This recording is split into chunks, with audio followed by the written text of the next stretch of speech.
Tonight, we journey back to a time when American children unknowingly consumed a psychiatric medication with every sip of soda.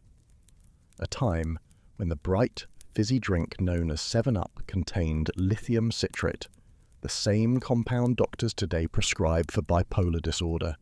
This is the story of how an entire generation drank their way through the Great Depression with a mood-altering substance, and how nobody thought twice about it. Before we begin this strange voyage through America's medicinal beverage past, take a moment to like this video and subscribe to the channel.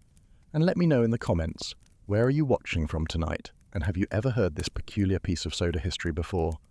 Sometimes the most fascinating stories are the ones hiding in plain sight, fizzing away in bottles we thought we knew. Now settle in, dim the lights, and let's explore what happened when every child in America was on lithium, the element of stone. The story begins not in an American soda fountain, but deep within a Swedish mine on the island of Utö in the year 1817. A Swedish chemist named Johan August Arfwedson was analysing minerals extracted from a local petalite ore when he discovered something unusual. Among the familiar elements, there existed something new, something that had been hiding in the earth since the beginning of time. He named it lithium, from the Greek word lithos, meaning stone. Lithium is element number 3 on the periodic table, sitting just above sodium and potassium in the alkali metal family. In its pure form, it would be the softest metal you could touch, able to be cut with a butter knife. If you were foolish enough to drop a piece of lithium into water, you would witness an immediate and violent reaction as it exploded into crimson flames, dancing across the surface with almost supernatural energy. But mixed with acids, lithium forms stable salts that dissolve readily, creating compounds that would eventually find their way into medicine, into industry, and into the belly of every American child who drank a 7-Up. For decades after its discovery, lithium remained a curiosity, a chemical oddity studied in laboratories but serving no practical purpose in the wider world. That changed in 1847 when Alfred Baring Garrod, a London internist, made a discovery that would reshape lithium's destiny. Garrod was studying patients afflicted with gout, that painful swelling of the joints that had tormented humanity for millennia. In the blood of these suffering patients, Garrod identified excessive amounts of uric acid. Here was the key, he believed. Gout was caused by an accumulation of uric acid in the body, crystallizing in the joints and causing unbearable pain. And lithium, through what seemed like almost magical chemistry, could dissolve uric acid. When lithium salts were added to water containing uric acid, the acid dissolved, forming lithium urate that could theoretically be flushed from the body. This was revolutionary. This was hope in a bottle. In 1859, Garrod published his landmark work, The Nature and Treatment of Gout and Rheumatic Gout, which promoted lithium as a treatment for this ancient affliction. The medical community embraced the idea with enthusiasm. If lithium could cure gout by removing uric acid, physicians reasoned, perhaps it could cure other ailments believed to be caused by the uric acid accumulation. Soon, lithium was being prescribed for kidney stones, for diabetes, for asthma, for headaches, for skin disorders, for obesity. The list of conditions lithium supposedly treated grew longer with each passing year. But the most intriguing application emerged in the realm of mental health. Physicians of the mid-19th century believed that many psychiatric conditions were caused by brain gout, an accumulation of uric acid in the brain that disturbed the mind's natural balance. Depression was brain gout. Mania was brain gout. Melancholia, that deep sadness that seemed to have no cure, was attributed to uric acid poisoning the delicate tissues of thought and emotion. In 1870, Philadelphia neurologist Silas Weir Mitchell recommended lithium bromide as an anticonvulsant and hypnotic. He later promoted it for what he called general nervousness, that catch-all diagnosis for the anxieties and fears that plagued Victorian society. Mitchell's patients reported feeling calmer, more balanced, less tormented by the racing thoughts and dark moods that had driven them to seek medical help. The following year, 1871, marked another milestone in lithium's psychiatric journey. William Hammond, professor of diseases of the mind and nervous system at the Bellevue Hospital Medical College in New York, became the first physician to prescribe lithium specifically for mania. In his clinical notes, Hammond wrote with conviction about the drug's effects. Latterly, I have used the bromide of lithium in cases of acute mania, and have more reason to be satisfied with it than with any other medicine calculated to diminish the amount of blood in the cerebral vessels and to calm any nervous excitement that may be present. Around the same time in Denmark, psychiatrist Frederick Lang began his own experiments with lithium in treating melancholic depression. Between the 1870s and 1890s, Lange treated 35 patients with lithium carbonate, keeping meticulous notes on their progress. His dosages were remarkably similar to those used today for bipolar disorder, typically ranging from 600 to 900 milligrams daily. Many of his patients reported significant improvement, their crushing depressions lifting like morning fog under the influence of this simple salt. Lang's brother Carl, a professor of pathology in Copenhagen, helped promote the treatment throughout Denmark, and for a time it seemed lithium might become a standard psychiatric medication. But there was a problem. The entire theoretical foundation was wrong. Further research revealed that lithium did not actually affect uric acid levels in the blood. The brain gout theory collapsed under scientific scrutiny. Patients weren't being cured of uric acid poisoning because they never had uric acid poisoning to begin with. Yet paradoxically, some patients continued to improve. Their depressions lifted, their manic episodes became less severe. The treatment worked, but for reasons no one understood, without a proper theoretical framework to explain lithium's effects, and with growing skepticism about the uric acid hypothesis, medical interest in lithium began to wane by the turn of the 20th century. Doctors moved on to other treatments, other theories, other miracle cures. Lithium was relegated to the footnotes of medical history, remembered only by a few specialists who continued to wonder about those patients who had inexplicably improved. But lithium wasn't done with humanity. It was only beginning its strangest chapter, the lithia water craze. Even as medical lithium fell from favor, a new phenomenon was bubbling up across America: lithia water. Throughout the late 19th and early 20th centuries, natural mineral springs containing trace amounts of lithium became destinations for the wealthy and the desperate, for anyone seeking relief from the modern world's countless afflictions. The belief in healing waters was ancient, dating back to the Romans and beyond, but in the age of chemistry, these springs could now be analyzed, their mineral content quantified and advertised. And springs containing lithium, those lithia waters, commanded premium prices and attracted devoted followings who swore by their restorative properties. In Georgia, a place called Lithia Springs had been considered sacred by the Cherokee people long before European colonization. The Cherokee believed the waters held healing power, a gift from the earth itself. When the United States government forcibly removed the Native Americans in the 1830s, white entrepreneurs quickly recognized the commercial potential of these mineral-rich waters. By 1888, a hotel resort had sprung up at the site, and the water was being bottled for commercial sale. Guests at the Lithia Springs Resort could bathe in the mineral waters, inhale lithium-infused vapors, and of course, drink the water in carefully measured doses throughout the day. The resort's promotional materials promised relief from nervous disorders, digestive troubles, kidney disease, skin conditions, and that vague but all-encompassing malady known as neurasthenia, the nervous exhaustion supposedly caused by the stresses of modern civilization.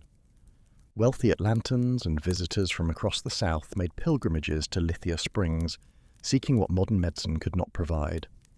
But Lithia Springs was far from alone. Across the country, mineral water companies promoted their lithium-containing products as health tonics. Buffalo Lithia Water from Virginia became one of the most aggressively marketed brands, with advertisements appearing in newspapers and magazines throughout the eastern United States. The company made extravagant claims about the water's curative powers, promising relief from gout, rheumatism, kidney stones, Bright's disease, and countless other conditions. There was just one problem, a problem that would eventually bring down many of these lithia water companies. The waters contained almost no lithium at all. When the United States Bureau of Chemistry began testing commercially sold lithia waters in the early 1900s, they made a stunning discovery.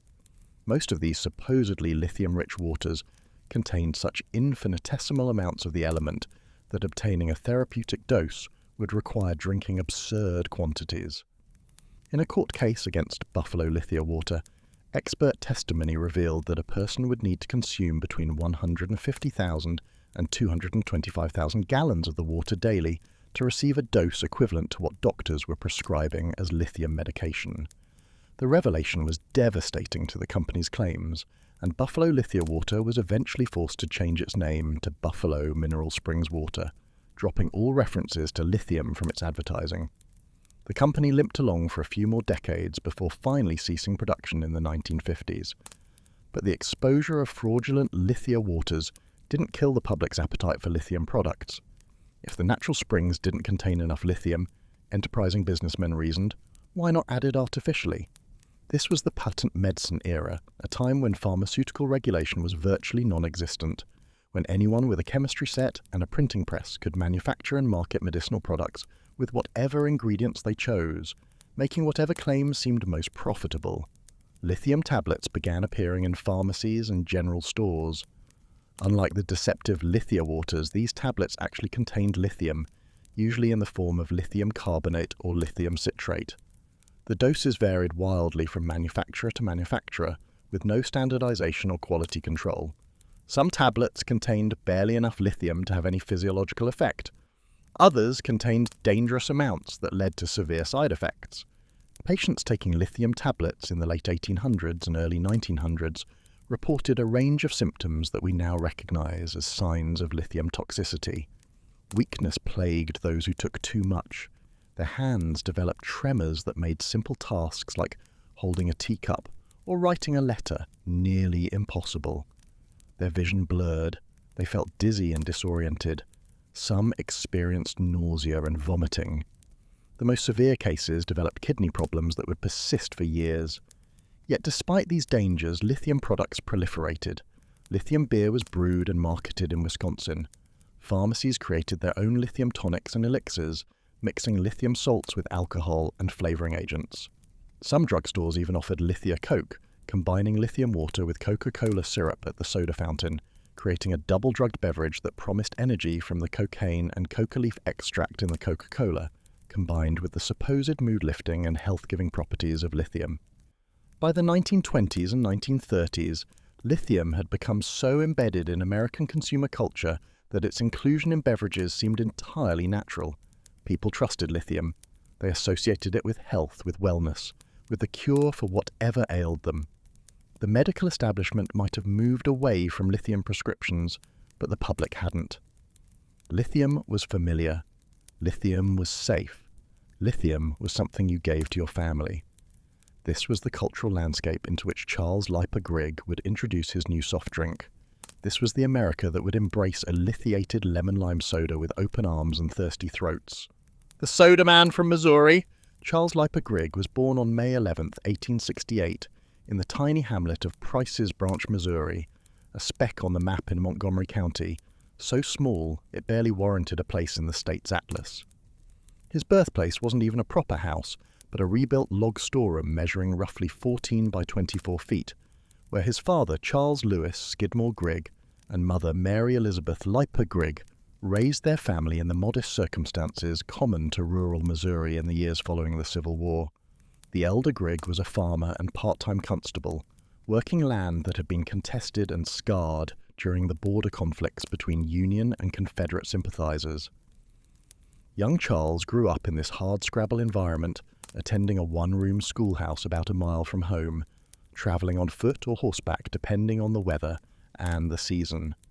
It was a childhood of manual labor and limited horizons, where most boys were expected to follow their fathers into farming and stay within a day's travel of where they were born.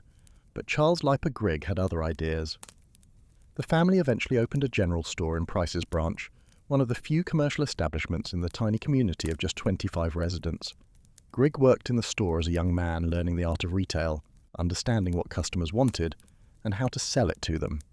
More importantly, he began studying the catalogues that arrived from St. Louis wholesalers, thick volumes filled with products and prices and the promise of a bigger world beyond Price's Branch. As Grigg pored over these catalogues, he noticed something interesting. The wholesalers seemed to make mistakes, pricing errors and inventory miscalculations that should have driven them out of business. Yet somehow these companies thrived while small-town merchants like him struggled to make ends meet. How did they do it? What did they know that he didn't? The questions nagged at him, and finally, in his 20s, Grigg did something bold. He wrote to one of these St. Louis companies, pointing out their apparent mistakes and offering his observations on how they might improve their business. The company's response surprised him. Instead of ignoring or dismissing the letter from this country store clerk, they invited him to come to St. Louis. They wanted to meet this sharp-eyed young man who could spot patterns in their business that they themselves had missed. Grigg accepted the invitation, and in 1904, at approximately age 36, he left Price's branch for the metropolis of St. Louis, trading the certainty of rural poverty for the uncertainty of urban opportunity. St. Louis, in the early 20th century, was a booming city, one of America's largest urban centers, and a hub of manufacturing and commerce. The 1904 World's Fair had just put St. Louis on the global stage, showcasing American innovation and industrial might to millions of visitors.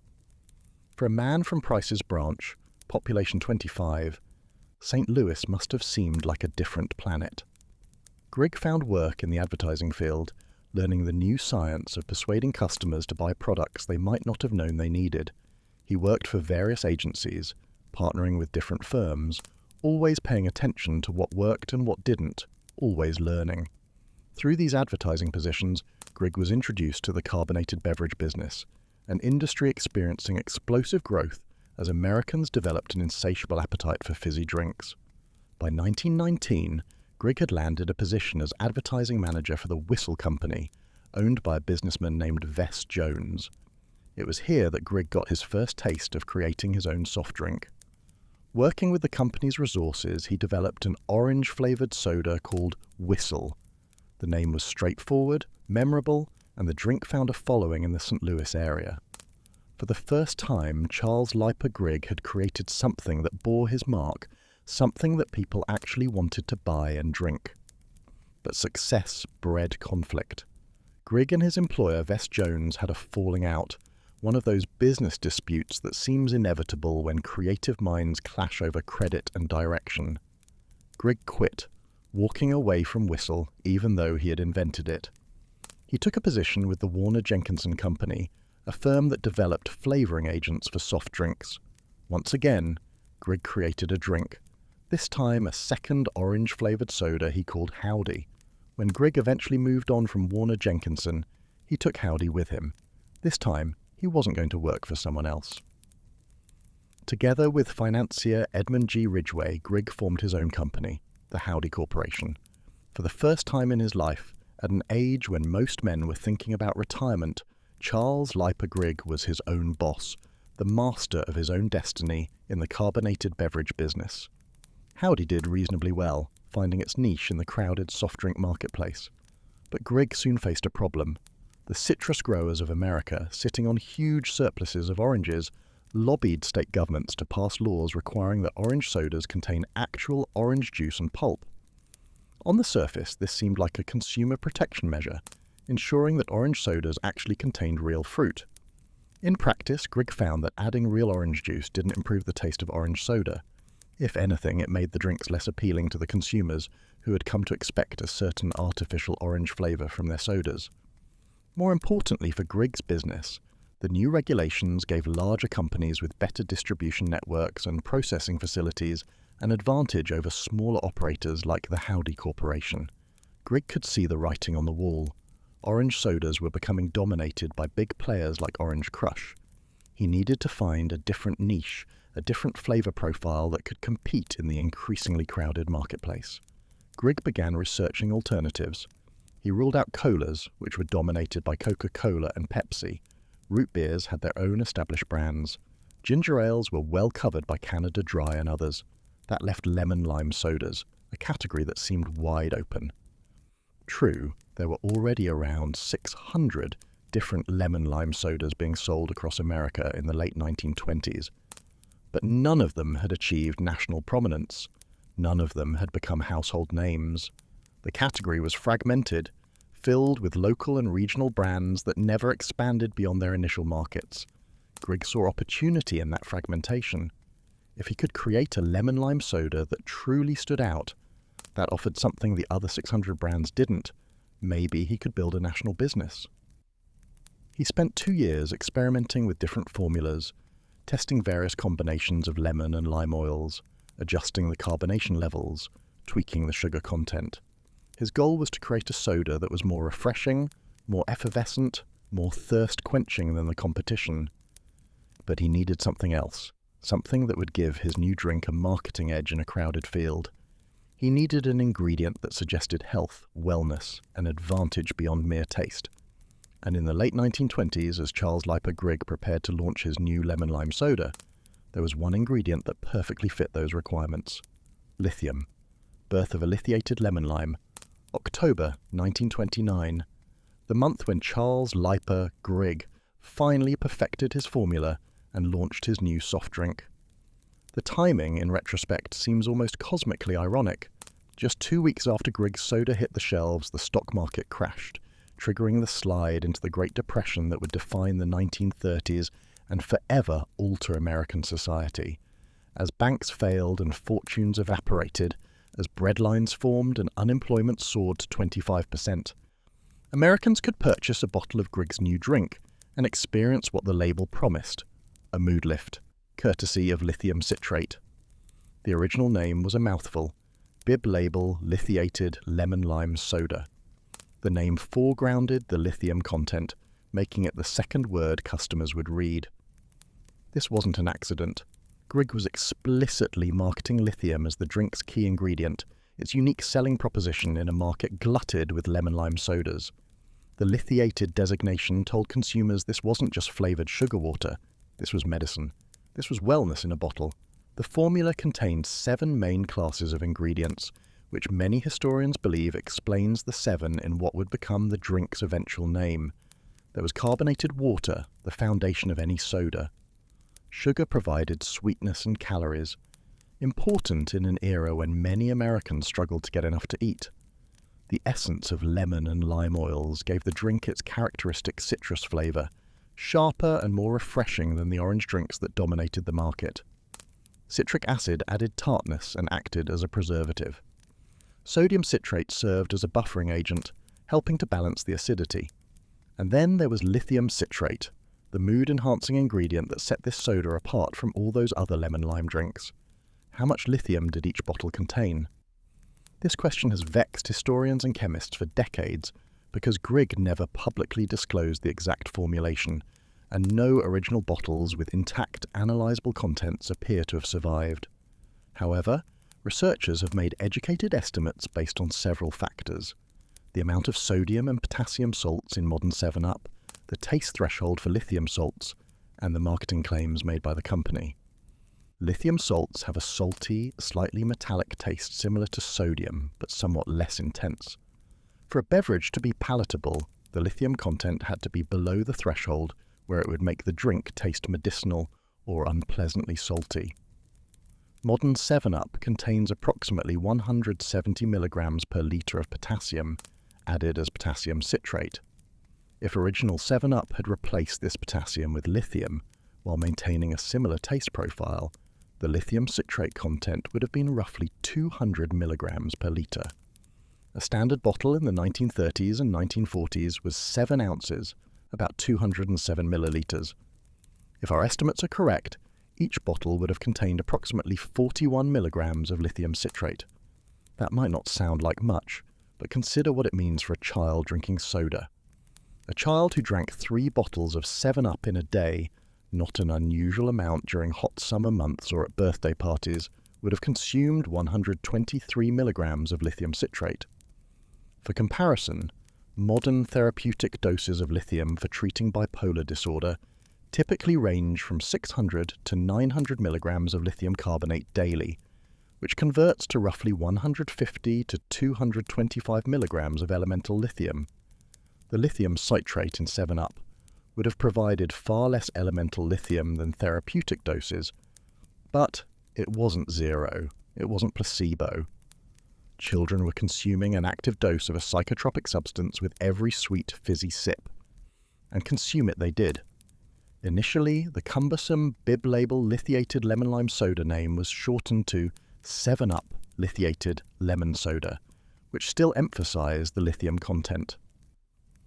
Marketing materials from the early 1930s highlighted the lithium as a benefit, suggesting it could lift moods, ease hangovers, settle upset stomachs, and provide a general sense of well-being. Grigg himself reportedly claimed the drink could cure 7 hangovers, though this was likely more marketing hyperbole than serious medical claim. The drink cost more than most of its 600 lemon-lime competitors. This premium pricing was deliberate. Grigg positioned 7-Up not as a cheap refreshment, but as a health product, a medicinal tonic that happened to taste good. The higher price actually helped convince consumers of its value. If it cost more, it must be better. If it contained lithium, it must be healthful. By the mid-1930s, the name had been shortened to 7-Up lithiated lemon lime, and then finally to just 7-Up, though lithium remained in the formula even after it was dropped from the name. The company changed its name from the Howdy Corporation to the 7-Up Corporation, cementing the brand's identity around this numerically mysterious name. But what did the 7 actually mean? Grigg himself never explained it, and the company has officially stated that the founder took the secret to his grave. Multiple theories have been proposed over the decades. The 7 ingredients theory seems plausible, though the formula might not have contained exactly 7 distinct chemicals depending on how one counts them. Another theory suggests the 7 referred to the atomic mass of lithium, which is approximately 6.94 rounded to 7. This would have been a subtle, almost coded reference to the key ingredient, a scientific wink to those knowledgeable enough to understand the periodic table. Some have suggested the name came from the original 7-ounce bottle size, differentiating it from the 6-ounce bottles that Coca-Cola and other sodas typically used. There's also the poker theory that Grigg won big at poker thanks to a lucky 7th card, though this seems more like creative mythology than documented fact. Another story claims Grigg saw cattle branded with a mark resembling 7-Up and thought it distinctive enough to serve as a brand name. The UP portion of the name has its own theories. The most obvious explanation is that it referred to the lithium lift, the mood-elevating effect that the ingredient supposedly provided. Other suggestions include bottoms up, the drinking toast, or simply that up sounded optimistic and energetic, qualities that would appeal to Depression-era Americans desperate for any reason to feel hopeful. Whatever the true origin, the name stuck, and as the 1930s progressed and the Depression deepened, 7-Up grew from a regional St. Louis drink to a national brand. Americans in the midst of economic catastrophe, facing unemployment, foreclosure, hunger, and despair, could walk into a drugstore soda fountain or buy a bottle at the general store and drink away their troubles for a nickel. The lithium, whether they knew it or not, was there in every bottle, in every sip, entering their bloodstreams and crossing the blood-brain barrier to subtly alter their neurochemistry in ways that wouldn't be understood for another 2 decades. Depression-era medicine. The timing of 7-Up's launch could not have been more perfectly, grimly appropriate. Just 2 weeks after the first bottles hit the shelves in October 1929, the stock market crashed. Over the following years, as the United States spiraled into the worst economic crisis in its history, a drink promising to lift moods became more than just a marketing gimmick. It became a small, affordable source of hope in a world that seemed to be falling apart. The Great Depression wasn't just an economic event. It was a psychological catastrophe that affected every American, regardless of whether they had money in the stock market or savings in the failed banks. The unemployment rate climbed to 25%, meaning 1 in 4 workers couldn't find a job, no matter how hard they searched. Families who had considered themselves middle class found themselves in breadlines, accepting charity just to eat. Men who had worked all their lives suddenly had nothing to do, no way to support their families, no sense of purpose or dignity. The psychological toll was immense.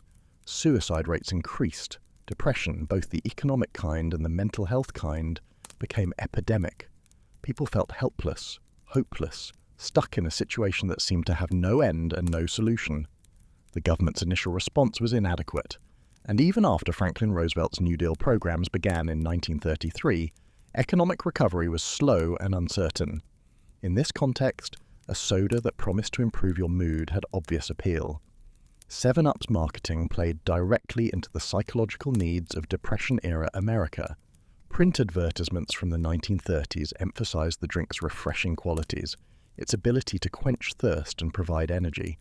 But they also hinted at something more, something related to that lithium content. The drink was presented as a pick-me-up, a restorative, something that could make you feel better, even when circumstances suggested you had no reason to feel better. And people bought it, a lot of it. Despite costing more than competing lemon-lime sodas, despite the economic hardship gripping the nation, 7-Up sold remarkably well. By the 1940s, it had become the third best-selling soft drink in the world, behind only Coca-Cola and Pepsi. This success was all the more impressive considering the drink had only been on the market for about 10 years and faced intense competition from well-established brands. Part of 7-Up's success came from the soda fountain culture that dominated American social life during the Depression. Drugstores with soda fountains became community gathering places, affordable escapes from the grimness outside. For a nickel or a dime, you could sit at the counter, order a soda or an ice cream treat, and pretend for a moment that life was normal. Teenagers gathered at soda fountains after school. Couples met there for dates. Families stopped in on Saturday afternoons. The soda jerks who worked behind the counters became local celebrities, mixing drinks with theatrical flair, creating elaborate sundaes and floats and phosphates. 7-Up fit perfectly into this culture. Soda jerks could serve it straight, of course, but they could also use it to create specialty drinks. A 7-Up with a scoop of vanilla ice cream became a float. Mixed with fruit syrups, it created colourful sodas that looked festive and fun. The drink's higher carbonation level compared to other sodas made it seem more lively, more energetic, adding to its appeal as a mixer and a standalone beverage. Children, of course, were regular customers at these soda fountains. There were no age restrictions on buying or consuming soft drinks. Nobody thought twice about children drinking sodas, even sodas containing drugs like the cocaine originally present in Coca-Cola, or the lithium in 7-Up. These were considered harmless, even beneficial. After all, these drinks were created by businessmen who had often come from pharmaceutical backgrounds. They were sold at drugstores. They made health claims in their advertising. If they weren't safe for children, surely they wouldn't be so widely available. The concept of regulating what children consumed didn't really exist in the way we understand it today. There were no nutritional labels listing ingredients and dosages. There were no FDA restrictions on what could be added to soft drinks. The Pure Food and Drug Act of 1906 had established some basic safety standards and required accurate labeling, but enforcement was inconsistent and the law had many loopholes.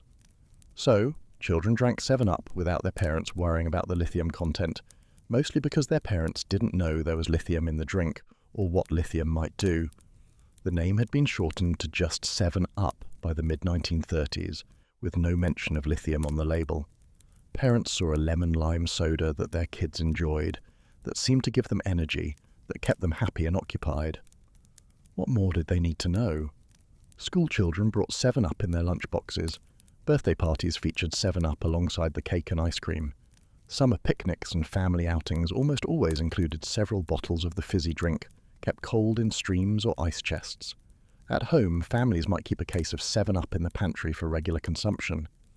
A child in the 1930s or early 1940s might easily consume a bottle of 7-Up every day, sometimes more. Think about what that means. A child drinking one bottle daily would consume roughly 41 milligrams of lithium citrate per day. Over a week, that's 287 milligrams. Over a month, more than 1,200 milligrams.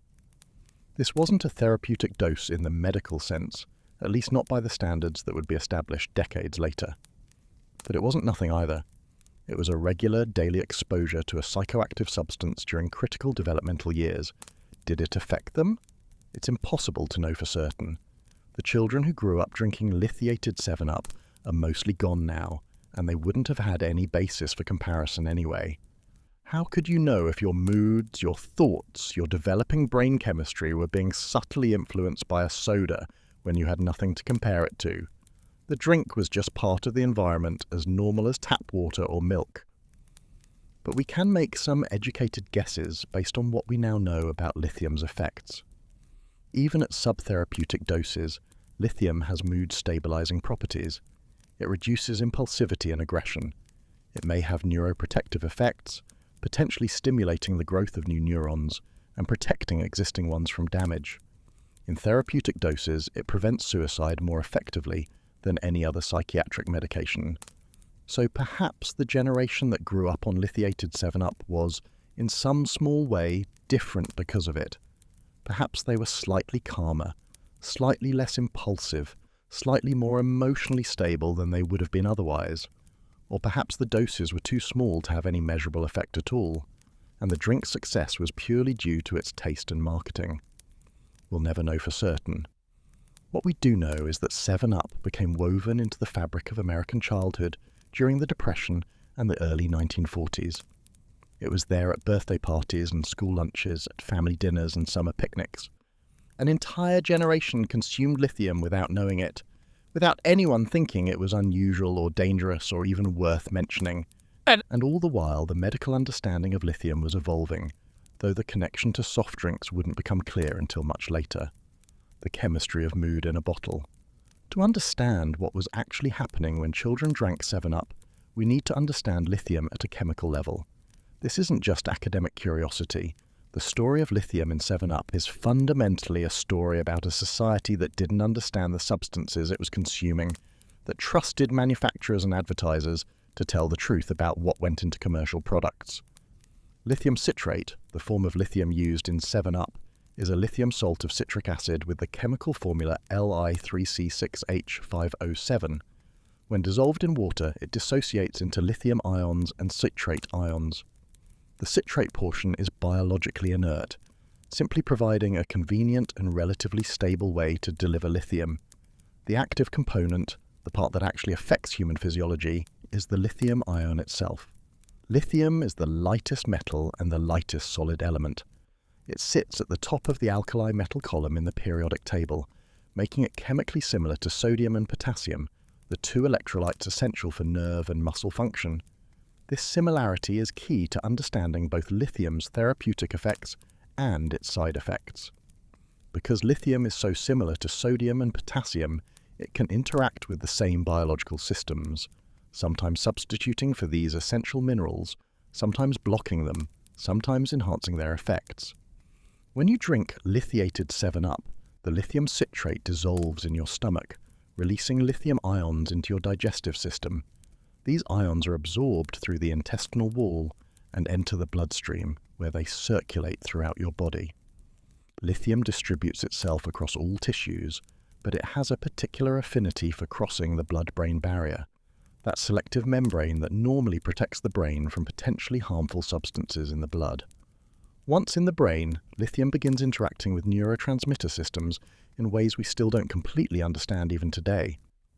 It affects the release and reuptake of neurotransmitters like serotonin, dopamine, and norepinephrine.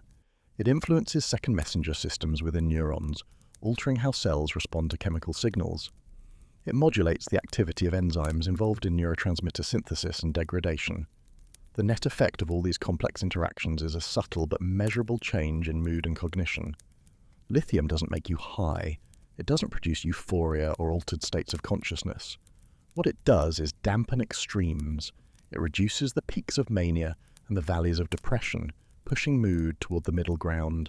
For someone with bipolar disorder, this can be life-changing, the difference between cycling through devastating mood swings and maintaining relative stability. For a child drinking 7-Up in the 1930s, the effect would have been far more subtle, if noticeable at all. The doses in 7-Up were much lower than therapeutic psychiatric doses. A child drinking one bottle daily was consuming perhaps 5 to 10 milligrams of elemental lithium, while psychiatric treatment typically uses 150 to 225 milligrams daily. That's a 15 to 45-fold difference.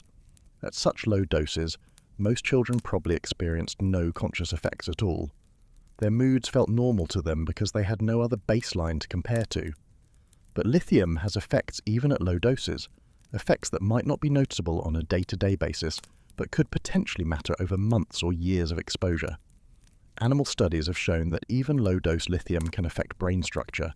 increasing the density of certain types of neurons and altering the connectivity between brain regions. Some researchers have found correlations between lithium levels in drinking water and population-level outcomes like reduced crime rates and lower suicide rates, though these findings remain controversial. The fact that lithium has a salty taste meant that its concentration in 7-Up was limited by palatability concerns. Too much lithium would have made the drink taste medicinal and unpleasant. But too much in taste terms was still enough to be pharmacologically active. The narrow range between tastes okay and potentially therapeutic suggests that consumers of original 7-Up were probably ingesting lithium at the lower end of its active dose range. Of course, individual variation matters enormously. Children have smaller body volumes than adults, meaning the same amount of lithium would result in higher blood concentrations in a child than an adult. A small child who drank a bottle of 7-Up might have achieved blood lithium levels approaching clinical significance, while a large adult drinking the same bottle would have barely noticeable levels.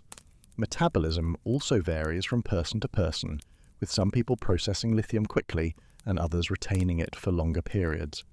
The body eliminates lithium primarily through the kidneys. Unlike many drugs that are metabolized by the liver and chemically altered before excretion, lithium is eliminated unchanged. It simply filters through the kidneys and is excreted in urine.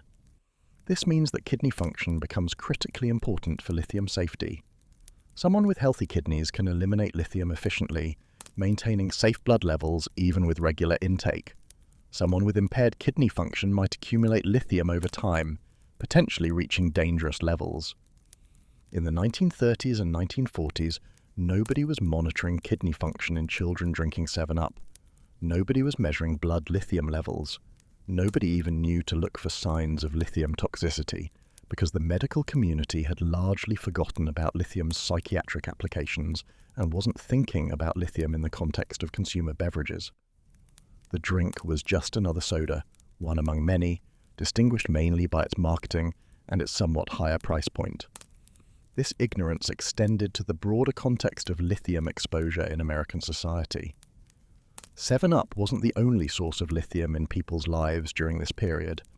Lithia water was still being sold, though with less enthusiasm than in previous decades. Some people took lithium tablets for various ailments. Lithium was present in some topical medications and ointments.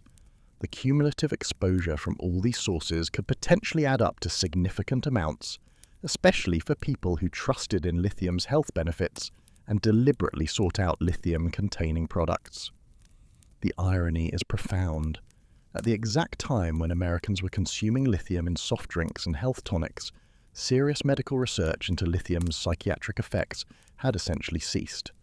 The uric acid theory had been debunked, and without a theoretical framework to explain why lithium seemed to help some patients, doctors had mostly abandoned it.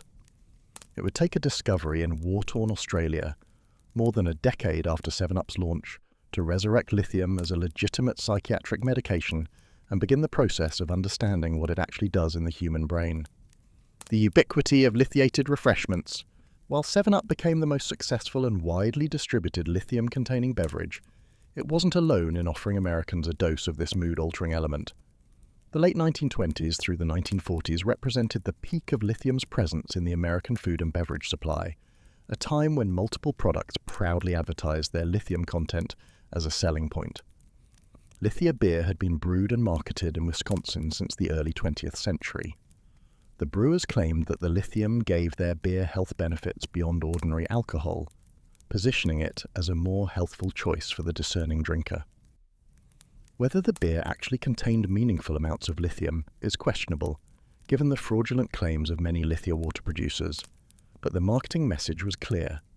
Lithium equals health, vitality, well-being.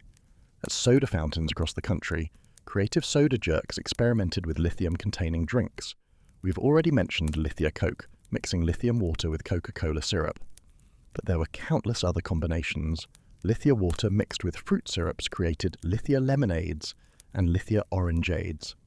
Some fountains offered lithium-enhanced versions of popular drinks like egg creams or phosphates. The lithium content varied wildly depending on the source of the Lithia water, and how much was added to each drink. Drugstores sold lithium tablets and lozenges for various ailments. These were marketed not as psychiatric medications, but as general health tonics, digestive aids, remedies for nervous conditions and headaches. The dosages ranged from very low, probably sub-therapeutic amounts, to dangerously high concentrations that could cause acute toxicity. There was no standardization, no quality control, no FDA oversight in the modern sense. The result was that Americans in the 1930s and 1940s might be exposed to lithium from multiple sources simultaneously without realizing it. A person might drink 7-Up with lunch, have a lithia water at dinner, take a lithium tablet for a headache before bed, and wake up the next day to repeat the cycle. The cumulative effect could potentially push blood lithium levels into ranges where physiological effects became more likely. Children were exposed through 7-Up and similar drinks, but also through other routes. If their parents believed in lithium's health benefits, kids might be given lithium tablets for various childhood complaints. They might drink lithia water thinking it was just mineral water. The total lithium exposure for some children could have been substantial, especially in families that embraced the health fad aspects of lithium consumption. Geographic variation also mattered. Some regions had natural lithium in their water supply from underground springs and aquifers, passing through lithium-rich rock formations. People living in these areas were getting lithium exposure from their tap water, in addition to any lithium-containing products they consumed. Other regions had virtually no natural lithium in the water, making commercial lithium products the only source of exposure. Interestingly, some modern research has found correlations between natural lithium levels in water supplies and various population health outcomes. Areas with higher natural lithium levels tend to have lower suicide rates, lower rates of violent crime, and sometimes lower rates of certain psychiatric disorders. These findings remain controversial and haven't definitively proven that low-dose lithium has population-level benefits, but they suggest that lithium at doses far below therapeutic psychiatric levels might still have measurable effects on behavior and mental health. The children who grew up drinking 7-Up were, in effect, participants in a massive, uncontrolled, unmonitored experiment in low-dose lithium supplementation. No one was tracking their moods, their behavior, their long-term health outcomes. No one was comparing them to children who didn't drink lithiated sodas. The experiment happened by accident, driven by marketing and consumer culture, rather than scientific curiosity. By the mid-1940s, 7-Up was so successful that it had become a cultural icon, a standard fixture in American refrigerators and pantries. The company advertised heavily, with print ads appearing in national magazines and local newspapers. The distinctive logo with its red circle became instantly recognizable. The drink was associated with refreshment, with good times, with family gatherings and celebrations. Nobody thought about the lithium anymore because it wasn't mentioned in the advertising or on the label. But it was still there, in every bottle, in every glass poured at a soda fountain, in every child's lunchbox. The invisible ingredient that had launched the drink to success was still present, still being consumed by millions of Americans, still potentially affecting their neurochemistry in ways too subtle to notice, but perhaps too significant to ignore. When everything changed, the year 1949 marked a turning point in the understanding of lithium's effects on the human mind, though this discovery happened far from the American soda fountains where children still drank their lithiated lemon-lime refreshments. In Melbourne, Australia, a psychiatrist named John Cade was conducting experiments in a converted pantry at the Bundoora Repatriation Mental Hospital. Cade had recently been released from a Japanese prisoner of war camp, where he had spent years observing his fellow prisoners' mental states under extreme deprivation. He noticed that some men became manic, hyperactive, unable to rest despite their exhaustion. Others fell into deep depressions, losing all motivation and hope. Cade suspected these mental states might have a biological basis, some chemical imbalance that could potentially be corrected. Following the old, discredited theory about uric acid, Cade began injecting guinea pig urine into test animals to study its toxicity. He needed to dissolve uric acid to create his test solutions, and he chose lithium to do this because lithium urate is more soluble than other forms of uric acid. This decision was almost arbitrary, a matter of chemical convenience rather than therapeutic insight. But when Cade injected his lithium-containing solutions into the guinea pigs, something unexpected happened. The animals became remarkably calm, almost sedated, lying quietly in their cages instead of scurrying about as guinea pigs normally do. At first, Cade thought this might be a toxic effect, the lithium poisoning the animals into lethargy. But the doses weren't high enough to be acutely toxic, and the animals recovered normally when the lithium was eliminated from their systems.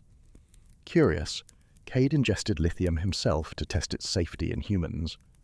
When he suffered no ill effects, he began a small trial with 10 of his patients, treating them with lithium citrate and lithium carbonate.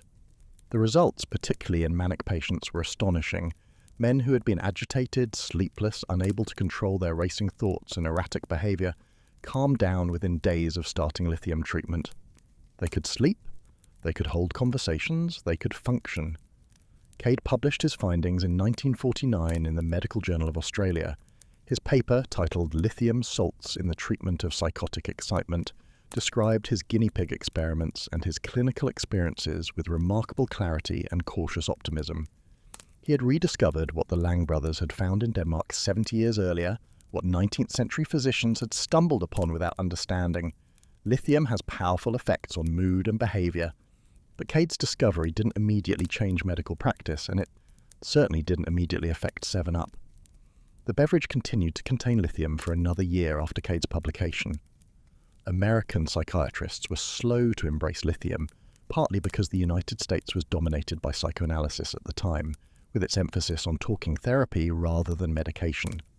Partly because lithium couldn't be patented, meaning pharmaceutical companies had no financial incentive to promote it or fund research into its effects. And partly because, in 1949, lithium had just killed several people in America. The deaths weren't related to 7-Up or other beverages. They were related to a seemingly innocent product, a salt substitute. In the late 1940s, doctors had begun recommending that patients with heart disease and high blood pressure reduce their sodium intake. Salt restriction was one of the few treatments available for these conditions before modern blood pressure medications. But food tastes bland without salt, and patients struggled to maintain low-sodium diets. An enterprising company created a solution, lithium chloride as a salt substitute. Chemically, lithium chloride is similar enough to sodium chloride, table salt, that it provides some of the salty taste people crave. Doctors began recommending this lithium salt to their cardiac patients, telling them to use it freely in place of regular salt. The problem was that lithium has a much narrower safety margin than sodium. Your body needs sodium and can handle wide variations in sodium intake without serious harm. But lithium is toxic at levels only moderately higher than therapeutic doses. Patients using lithium salt freely, as they would have used regular salt, began experiencing severe toxicity. The symptoms were horrific. Patients developed severe nausea and vomiting. Their hands trembled uncontrollably. They became confused and disoriented. Their vision blurred. Some had seizures. The most severe cases developed kidney failure. And some died, their hearts stopping as lithium disrupted the electrical signals controlling cardiac rhythm. The deaths from lithium salt substitutes created a panic. The FDA, which had been growing increasingly concerned about unregulated lithium products, used the salt substitute deaths as justification for a broader crackdown. In 1948, the FDA banned the use of lithium citrate in all beverages, including sodas and beer. The ban was comprehensive and immediate. Any beverage containing lithium had to be reformulated or removed from the market. The 7-Up company complied, though not immediately. The drink continued to be manufactured with its original lithium-containing formula through 1948 and into 1949. The company was likely using up existing stocks of ingredients and working on reformulating the drink to maintain its taste without the lithium. By 1950, 7-Up had been completely reformulated, with the lithium citrate replaced by additional potassium citrate and other flavor modifiers. Remarkably, the reformulation didn't hurt the brand. If anything, 7-Up continued to grow after lithium was removed. This suggests that lithium had never been essential to the drink's success. The taste, the marketing, the brand identity, The higher carbonation level, these were what consumers actually valued. The lithium had been a marketing hook, a way to differentiate the drink when it launched, but it wasn't what kept people buying it year after year. The transition away from lithiated 7-Up happened quietly. There were no public announcements, no advertising campaigns explaining the change. The company simply stopped mentioning lithium in its marketing materials, which it had already done years earlier when the name was shortened to just 7-Up. Most consumers probably never knew the drink had contained lithium in the first place, and they certainly didn't notice when it was removed. But, for historians of medicine and public health, the story of lithium in 7-Up represents a fascinating case study in how substances move between categories. Lithium went from being a respectable medical treatment in the late 1800s to a patent medicine ingredient in the early 1900s to a soft drink additive in the 1930s and 1940s. Then, in the 1950s and 1960s, it slowly returned to medical respectability as psychiatrists rediscovered its mood-stabilizing properties. In Denmark, Mogens Skov began conducting rigorous clinical trials of lithium for bipolar disorder in the 1950s. His work demonstrated conclusively that lithium prevented both manic and depressive episodes in patients with bipolar disorder, making it the first true mood stabilizer in psychiatry. Other European countries began approving lithium for psychiatric use through the 1960s. France in 1961, the United Kingdom in 1966, Germany in 1967, Italy in 1970. The United States lagged behind Europe, partly due to concerns about lithium's toxicity following the salt substitute deaths, partly due to the dominance of psychoanalysis in American psychiatry, and partly because no pharmaceutical company had a financial incentive to navigate the FDA approval process for a non-patentable substance. It wasn't until 1970 that the FDA finally approved lithium carbonate for the treatment of bipolar disorder, making the United States the 50th country to do so. By the time lithium gained FDA approval as a prescription medication, an entire generation had grown up drinking it in their 7-Up. The irony was lost on most people. The children of the 1930s and 1940s were now adults in their 30s and 40s with children of their own. Some of them might have been prescribed lithium for bipolar disorder or depression, never knowing that they had consumed the same chemical in a different form decades earlier. The legacy of lithiated lemonade. Looking back from our modern perspective, the story of lithium in 7-Up seems almost unbelievable. How could a psychoactive medication be sold in soft drinks to children? How could parents not know what their children were consuming? How could this happen in America, supposedly the land of progress and scientific advancement? But context matters. The early 20th century was a different world, with different assumptions about safety, regulation, and the relationship between consumers and manufacturers. The Pure Food and Drug Act of 1906 had established some basic protections, but enforcement was weak, and the law's reach was limited. The FDA, as we know it today, with its extensive regulatory powers and focus on consumer protection, didn't exist in the 1930s. More importantly, people trusted manufacturers in ways that seem naive now. If a company said its product contained healthful ingredients, most people believed it. If a drink was sold at drugstores and advertised in respectable publications, it must be safe. The idea that companies might put dangerous substances in widely consumed products without adequate testing or warning didn't occur to most people because it seemed too outrageous to contemplate. The lithium in 7-Up also benefited from its association with the natural world. Lithium occurred naturally in mineral springs, which had been revered for their healing properties for centuries. Taking lithium wasn't like taking some new synthetic chemical invented in a laboratory. It was like drinking from a natural spring, consuming what nature provided. This association with nature gave lithium an aura of safety that it probably didn't deserve. And to be fair, the lithium in 7-Up probably didn't cause widespread harm at the doses present in the drink. The amount was low enough that most people likely experienced no noticeable effects at all, positive or negative. Children grew up drinking lithiated 7-Up, and as far as anyone can tell, they turned out fine. There's no evidence of a generation damaged by lithium exposure through soft drinks. But the absence of obvious harm doesn't mean the practice was acceptable. The fundamental problem was the lack of informed consent. People were consuming a psychoactive substance without knowing it, without being able to make an informed choice about whether they wanted to ingest lithium. Parents were giving lithiated drinks to their children without understanding what they were giving them. This lack of informed consent is why we have regulations today prohibiting the addition of drugs to food and beverages without explicit disclosure and approval. It's why drug labels must list all active ingredients and their amounts. It's why pharmaceutical companies must conduct extensive testing before bringing new drugs to market. The Lithium in 7-Up era, along with similar stories about cocaine in Coca-Cola, opium in patent medicines, and countless other examples of drugged foods and drinks, led directly to the modern regulatory framework that protects consumers. The story also illustrates how scientific understanding evolves. In the 1930s, nobody knew that lithium was an effective mood stabilizer because the necessary research hadn't been done. The theoretical framework that would have made sense of lithium's effects didn't exist. Even John Cade, when he rediscovered lithium's psychiatric properties in 1949, didn't understand the mechanism of action. He just knew it worked. It took decades of subsequent research to begin understanding how lithium affects the brain. We now know it influences multiple neurotransmitter systems, affects gene expression, protects neurons from damage, and stimulates the growth of new neurons. We understand that it has a narrow therapeutic index, meaning the difference between an effective dose and a toxic dose is relatively small. We know it requires careful monitoring of blood levels and kidney function to use safely. None of this knowledge existed when 7-Up was formulated.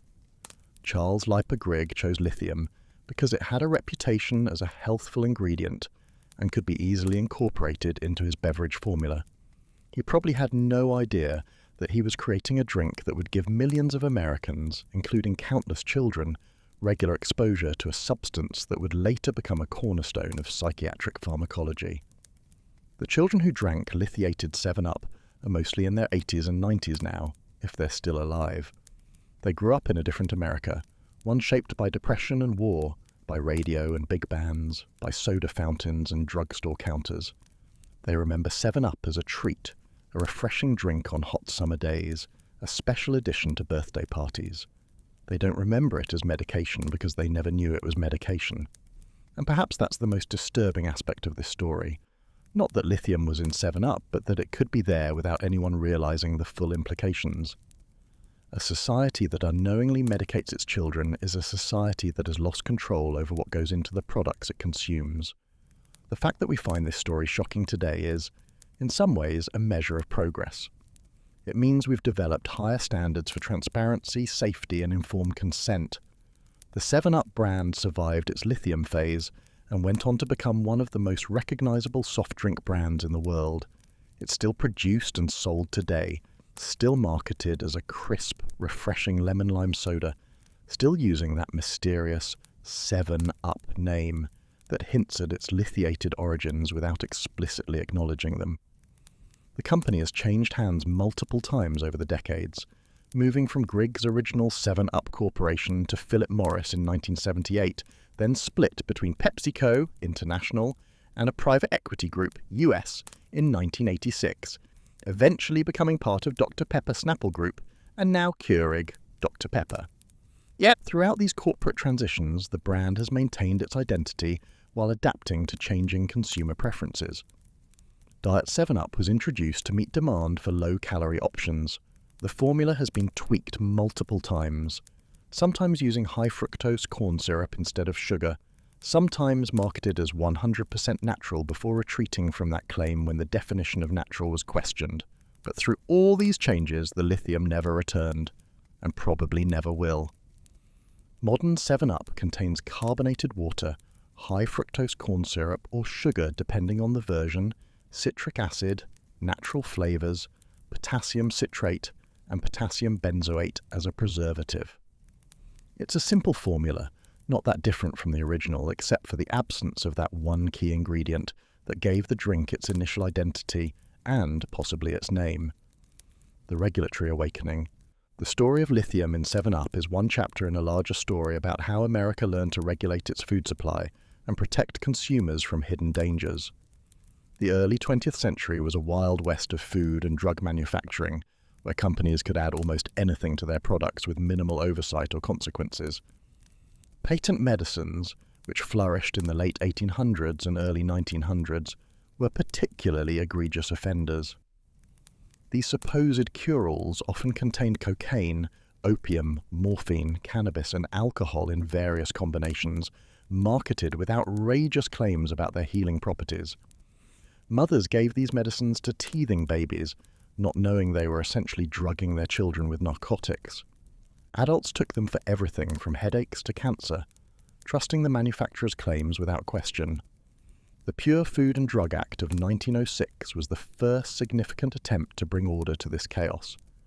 Championed by advocates like Harvey Wiley, the chief chemist at the Bureau of Chemistry, which would later become the FDA, the law required that certain drugs, including alcohol, cocaine, cannabis, and several others, be listed on product labels if they were present. It also prohibited the interstate sale of adulterated or misbranded food and drugs. But the 1906 Act had significant limitations. It didn't require pre-market approval of drugs.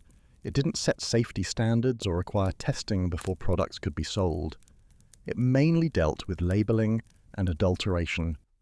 A company could still put dangerous substances in its products as long as it listed them on the label, and enforcement of even these minimal standards was inconsistent. The lithium in 7-Up fell into a regulatory grey area. Lithium wasn't one of the specifically regulated substances under the 1906 Act.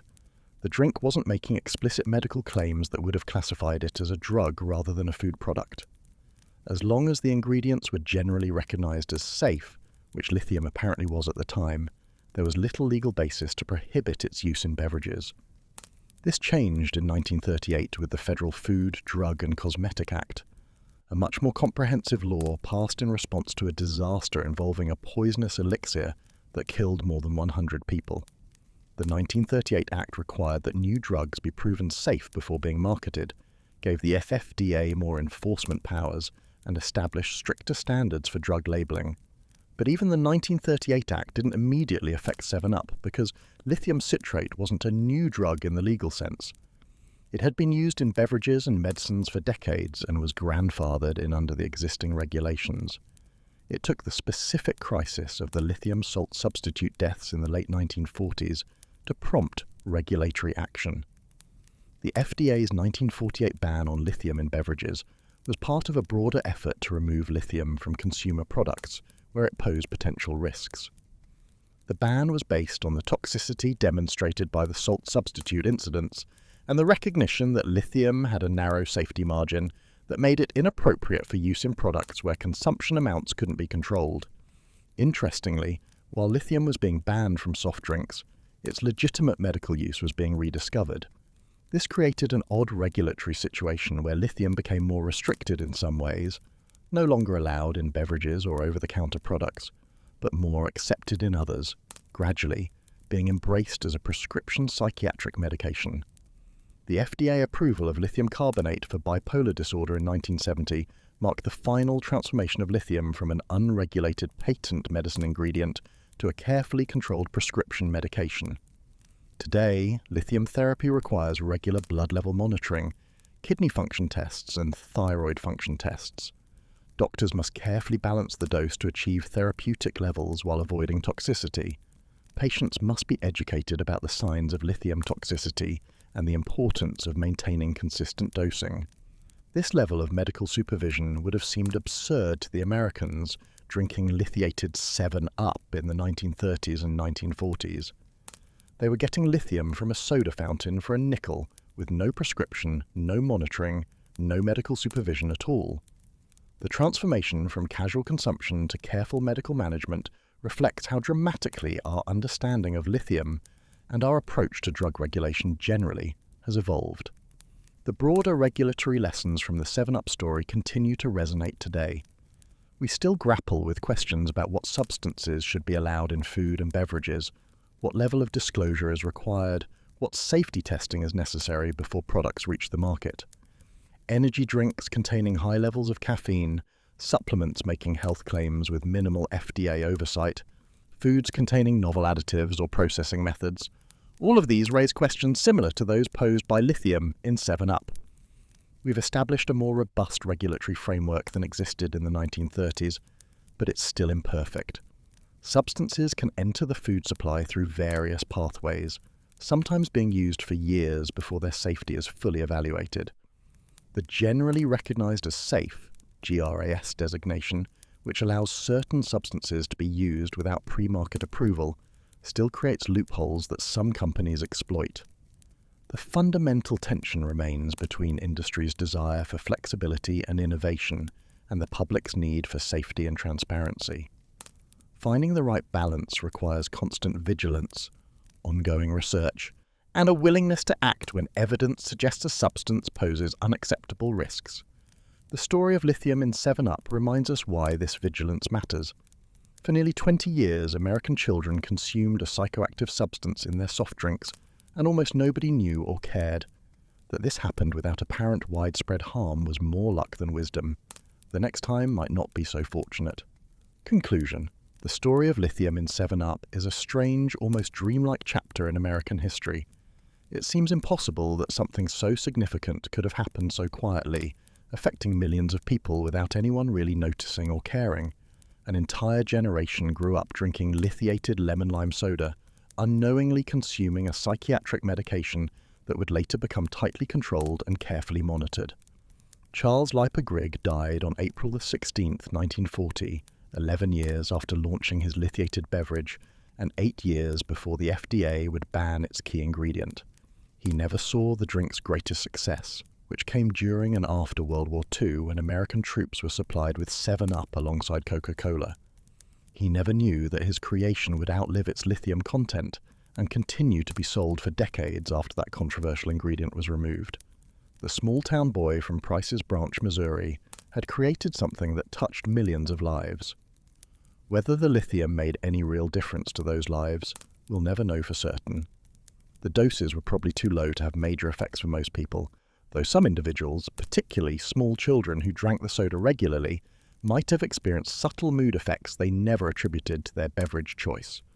What we do know is that the lithium in 7-Up represents a moment in time when the boundary between food and medicine was blurrier than we like to imagine.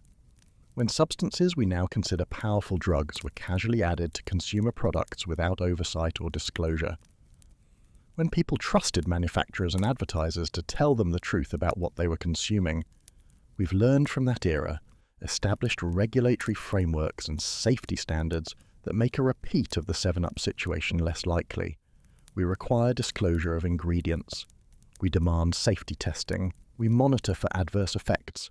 We've created a system that, while imperfect, offers far more protection than what existed in the 1930s and 1940s. But we shouldn't be too smug about our modern sophistication. Every generation has its blind spots. It's substances that seem harmless today, but might be recognized as dangerous tomorrow. We consume artificial sweeteners, food dyes, preservatives, flavorings, and processing aids without always knowing their long-term effects. We give our children foods and beverages that future generations might regard with the same amazement we feel when learning about lithium in 7-Up. The children who drank lithiated lemon-lime soda are gone now, or very old. They lived their lives, had their own children, built careers, experienced joys and sorrows that had nothing to do with the trace amounts of lithium they consumed in their youth. For them, 7-Up was just a soda, a pleasant memory of simpler times. For us, looking back, it's something more, a reminder that the products we casually consume often have complex histories we never suspect. A reminder that scientific understanding evolves and what seems safe today might be regulated tomorrow. A reminder that protecting public health requires constant vigilance and a willingness to question even the most familiar and trusted products. The next time you see a bottle of 7-Up, spare a thought for the lithium that once gave it its name and its identity. Think about the children who drank it without knowing what they were drinking, the parents who served it without understanding what they were serving, the society that allowed it without realizing what it was allowing. And perhaps reflect on what substances we're consuming today that future generations will regard with the same mixture of fascination and disbelief. The story of lithium in 7-Up is over. The drink continues without its controversial ingredient, still fizzy, still refreshing, still mysteriously named, but the questions it raises about safety, transparency, and the relationship between industry and consumers remain as relevant as ever. If you enjoyed this journey into an almost forgotten corner of American history, please take a moment to like this video and subscribe to the channel for more stories about the strange, surprising, and often unsettling truths behind the everyday things we take for granted. Leave a comment sharing your thoughts about this strange chapter in soda history, and let me know what other topics you'd like to explore. Until next time, sleep well, and maybe think twice before you reach for that next soft drink.